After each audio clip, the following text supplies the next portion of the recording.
Un sacerdote estaba atormentado con dudas de fe y padecía una crisis espiritual.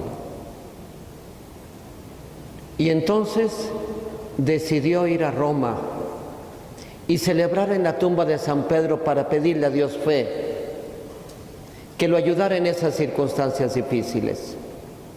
Y oró con mucha devoción. De regreso, cerca de Orvieto, en una capilla junto al lago de Bolsena, en Italia, había una capilla dedicada a Santa Cristina, y ahí celebró este sacerdote. Y a la hora de la consagración le vinieron dudas.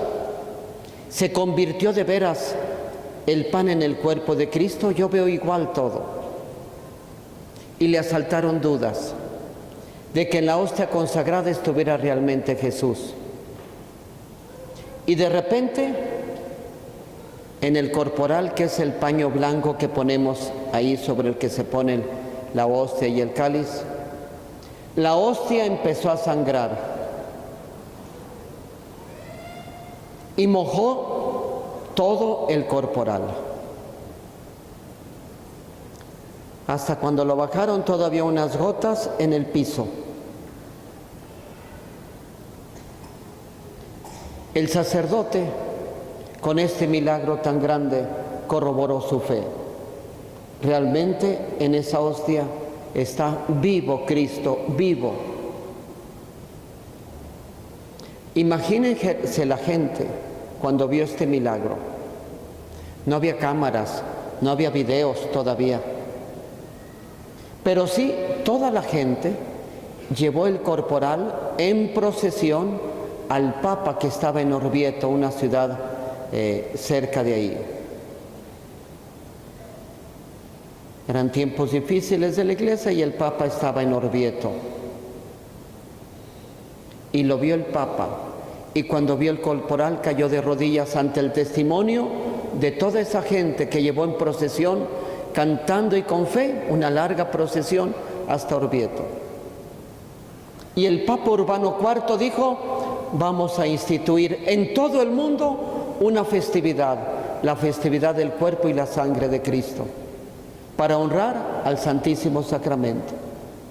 Y esta es la historia de esta fiesta, de este día, la fiesta de la Eucaristía,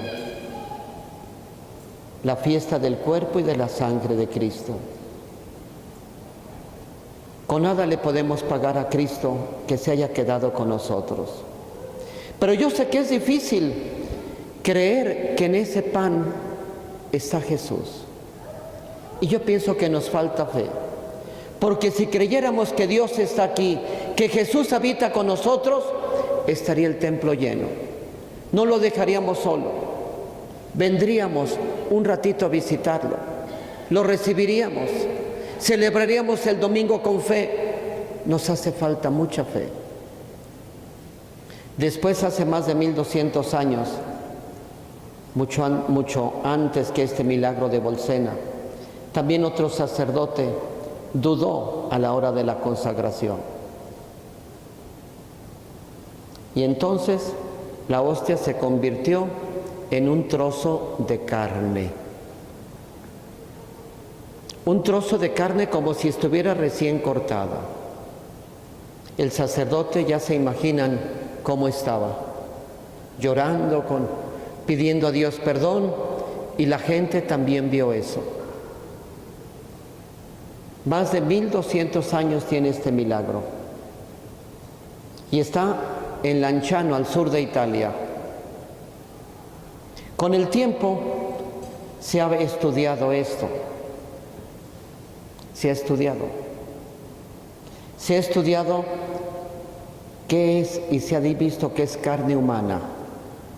Un tejido del miocardio, endocardio y del nervio vago del corazón. Tipo de sangre AB positivo. Y está como recién cortado después de 1200 años. No se ha corrompido. No está en refrigeración, en congelación, y está ahí. Jesús ha querido dejarnos varios milagros y hay más. Por lo pronto les digo estos dos para avivar nuestra fe. Cuando hagan su cochinito y lo quiebren y vayan a Europa, no nomás vayan a París. Yo les recomiendo ver lugares de fe, por ejemplo, Bolsena y Lanciano. Uno puede ver ese trocito de carne viva y adorar ahí. Y fíjense, ese trocito de carne es nada menos el corazón de Cristo. Es un tejido del corazón. Cuando uno está ahí, uno llora. Y pedirle a nuestro Señor fe para honrar la Eucaristía, para tener hambre de este pan que nos deja. Recientemente he leído también que examinaron parte de esto, de este milagro, los cromosomas, y vieron que había solamente 23. Faltaban los del padre, nomás estaban 20. Todos tenemos 46 del padre y de la madre, 23 y 23, y ahí nomás había 23. ¿Por qué? Porque Jesús no tuvo padre humano, su padre fue Dios. Los médicos no se explicaban esto. Se van descubriendo cada vez cosas mayores. ¿Para qué? Para que tengamos más fe en la Eucaristía.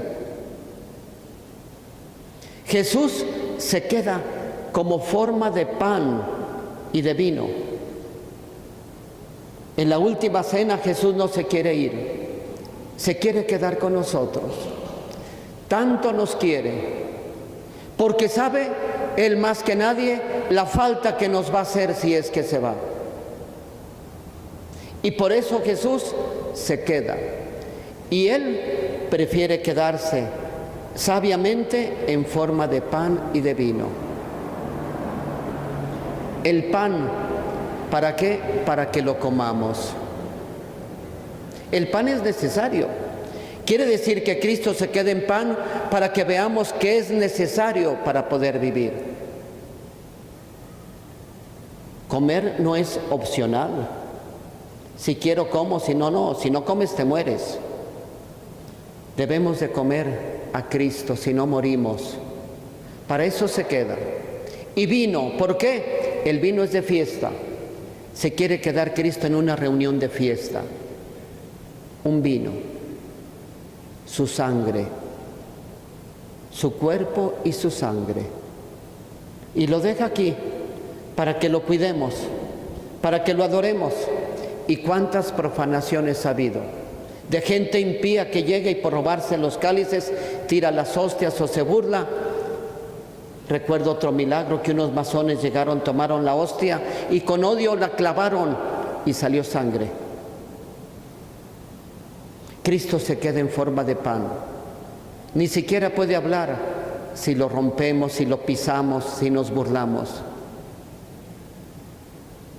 ¡Cuánto amor! Esa es la entrega más grande. Y como un alimento necesario. ¿Y qué hace el pan? Se convierte en nuestra vida. Cristo se convierte, nosotros nos convertimos en Él. Su vida entra en nosotros. Cuando comulgamos, salimos con Cristo. Él se va transformando en nosotros, de tal manera que nuestros ojos sean los de Él, nuestro corazón sea lo de Él, que vivamos con su vida, fíjense. Cuando yo amo, no amo con mi corazón, amo con el corazón de Cristo. Cuando hablo, hablo con la boca de Cristo, porque está conmigo. Qué necesario es comer la Eucaristía. Tengamos hambre de Dios. No nomás cada 8 días, pueden venir también entre semana. A mí me da tristeza, en la mañana vienen 10, 12 gentes. Muchas pueden venir, pero no tienen hambre de Cristo. No valoran que Cristo se queda y que cada misa no solamente es el banquete del cielo, sino es el sacrificio del Calvario, lo más grande que ha habido, y podemos recibir todas esas gracias y no hay tiempo. No hay tiempo. para venir. 12 gentes, 10 gentes, en ocasiones 3, 2 gentes en la mañana. No es pecado venir en la mañana, no es pecado. Pueden venir y en la tarde también.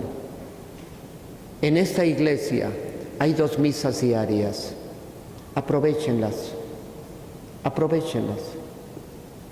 Hay gentes por allá en la sierra que para ir a misa caminan 3 horas. Aquí no más de 3 cuadras. Tener hambre de Dios. Tenemos hambre de todo. De televisión, de peinados, de ropa de marca, de celular, de un coche, de un viaje. Y de Dios no tenemos ganas. No tenemos hambre de Dios. Y el que no tiene hambre está grave. Y no tenemos hambre de Dios. Qué tristeza. Qué tristeza. Y para comer a Dios se necesita limpio el corazón. No debemos de comulgar en estado de pecado mortal grave. Porque hoy mucha gente pierde la conciencia y después me dice: padre, no había padre para confesarme. Pues yo comulgué, tenía muchas ganas de confesar. Si tienes muchas ganas de confesar, tienes muchas ganas de confesarte. Porque no vas a recibir a Dios con un alma sucia, cometes un sacrilegio, cometes un pecado gravísimo. Pero se necesitan pecados graves. Padre, que una mentirita. Padre, que me enojé un poquito. Padre, los pecados leves que todos hacemos no rompen nuestra amistad con Dios. Por eso ya le pedimos perdón al principio de la misa. Ya estamos preparados. Pero si tenemos algo mayor, en la confesión, antes, no después, antes, como y su propia condenación el que comulga en pecado grave.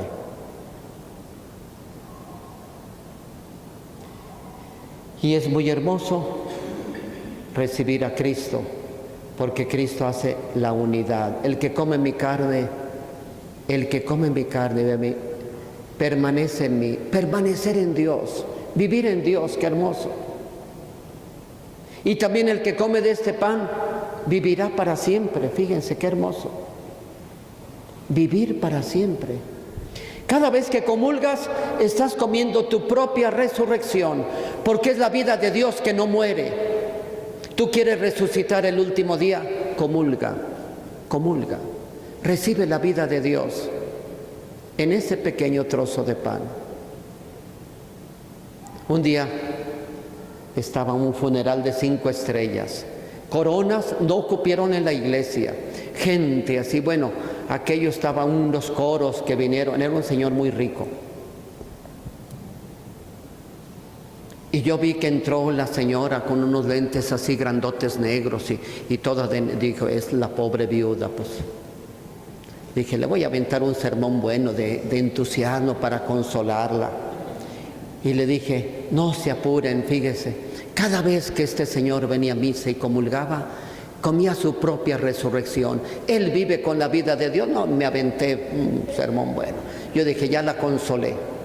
Y a la salida vino la señora, padre, gracias, pero le quiero decir que mi marido nunca vino a misa, padre. Ahora lo traje porque estaba muerto y ya no pudo decir que no. Salió peor el asunto, porque yo había dicho que se muriera comulgando, que se iba al cielo, y ahora pues concluyan ustedes, salió peor el asunto. Quiere decir que si nos queremos salvar, si queremos resucitar, vamos comulgando, vamos comulgando. Y luego también es una mesa de hermanos. Aquí no podemos venir con odios. Es el pan del amor. Y si comulgamos no es para salir después a hablar y con perdón. Por eso nos damos la paz antes de comulgar, para estar bien con todos. Por eso nos damos la paz. Y viene Cristo, a ver si me doy a entender esto, y bebemos su sangre y comemos su cuerpo, Y entonces mi sangre es la de Cristo y también la tuya y también la tuya. Y los que tienen la misma sangre son hermanos. La comunión nos hermana, salimos hermanos.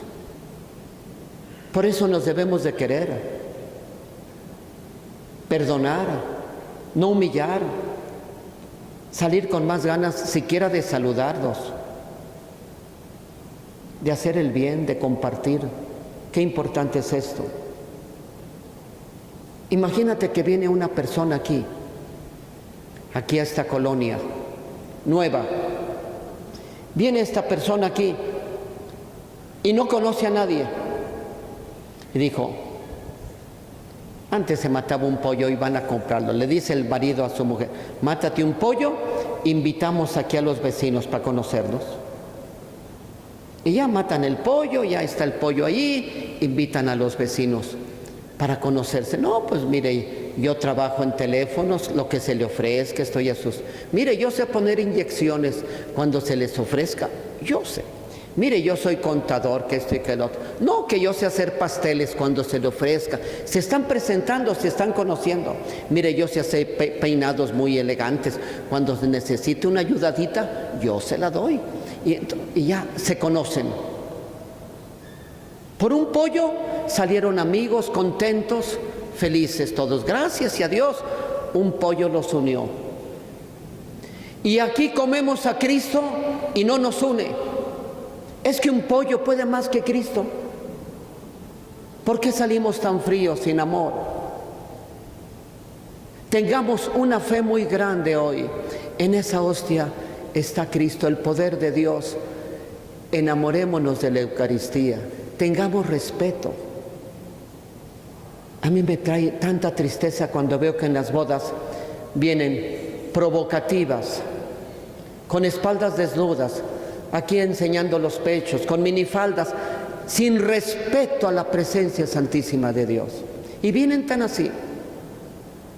Un día le llamé yo la atención a una muchacha que venía así, peor. Ay, padre tan delicado. Qué muchacha tan descarada, le dije. No tienes fe. Vete hacia un cabaret, pero a la iglesia no entras así. Otro día me calmé, estaban todas las madrinas peor que... Y con calma le dije al novio, diles que se vistan si quieren entrar aquí en la iglesia. Me siento tranquilo. Andan consiguiendo los sacos de los maridos y de todos. Y... Qué tristeza perder la conciencia de Dios y venir a profanar aquí. Y desde luego que esas gentes tenemos prohibido darles la comunión porque vienen en pecado. Quien viste así está provocando, y más en la iglesia. Es impureza eso, pero se ha quitado ya de la mente todo esto. Ya no tenemos conciencia, ya no olemos el pecado. Venir entonces y saborear esta misa, saborear, tener hambre de Dios, respetar la Eucaristía. Por eso hoy vamos a salir en procesión, con nuestro Dios, con Cristo, con nuestra fe en Él.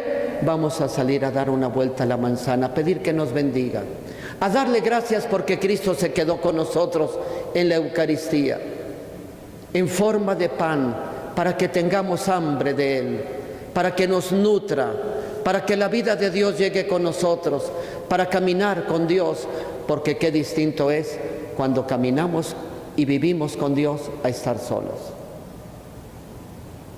Bendito pecado de estos dos sacerdotes que nos dejaron estos milagros tan grandes y que el Papa Urbano IV instituyó esta fiesta tan hermosa de la Eucaristía.